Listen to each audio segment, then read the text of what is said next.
Hello, I'm Doug McWhorter. Welcome. This is Journey to Positive Choices. Today we're going to talk a little bit about business. We're going to talk about employees, we're going to talk about ownership, we're going to talk about management. And we're going to look at what the Bible says about owning a business and for working for a business.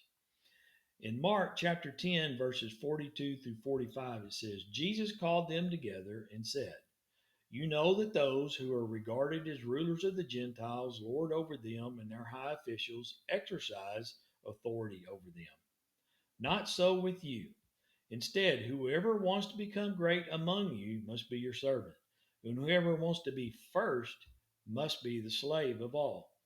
For even the Son of Man, or Jesus, did not come to be served, but to serve, and to give his life as a ransom for many.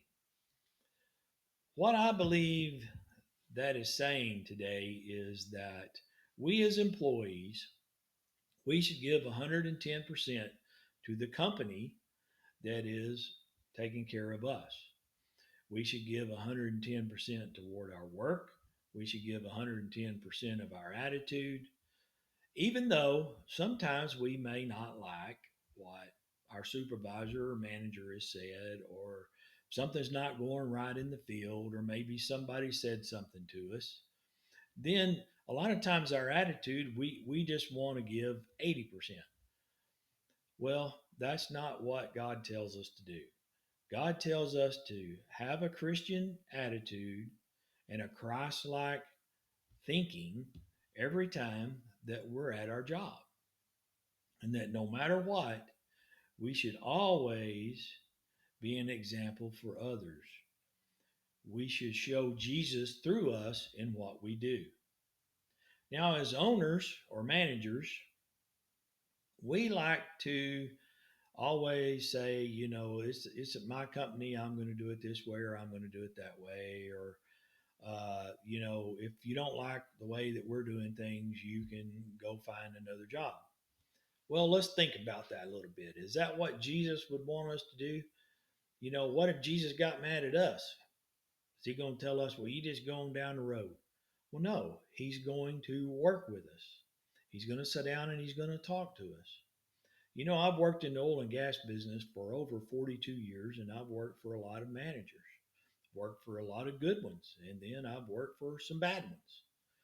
And how I really look at what's good, I guess, as a manager is I respected those guys that would call me in, sit down, and talk to me.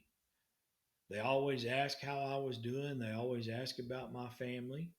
And then we would talk about the business part of it, whether it was good or whether it was bad. And they did it in a Christ like manner. They never got upset. They always talked to me and helped me to understand. And then they would let me talk to them and we would come to an agreement. I think some of the worst things that managers can do is they don't talk to you. They just say, okay, yeah, that sounds great, but they never have a meeting with you. Or you've done something that is probably not good for the company. Well, they don't talk to you. The next thing you hear from them is, here's your pink slip. You go on down the road. Is that very Christ-like? Are we as owners?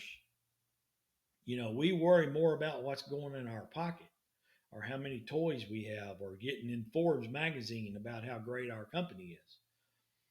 I think the person that we really need to impress and the book that we need to be in is God. We need to impress God in how we conduct our business. And we need to think about what God's writing in the Lamb's Book of Life about how we've done things. Well, I appreciate you being here today. If you'd like to be a part of Journey to Positive Choices, you can write to us at www.journey2positivechoices.com. That's journey, the number 2, positivechoices.com. Thank you and have a great day. God bless.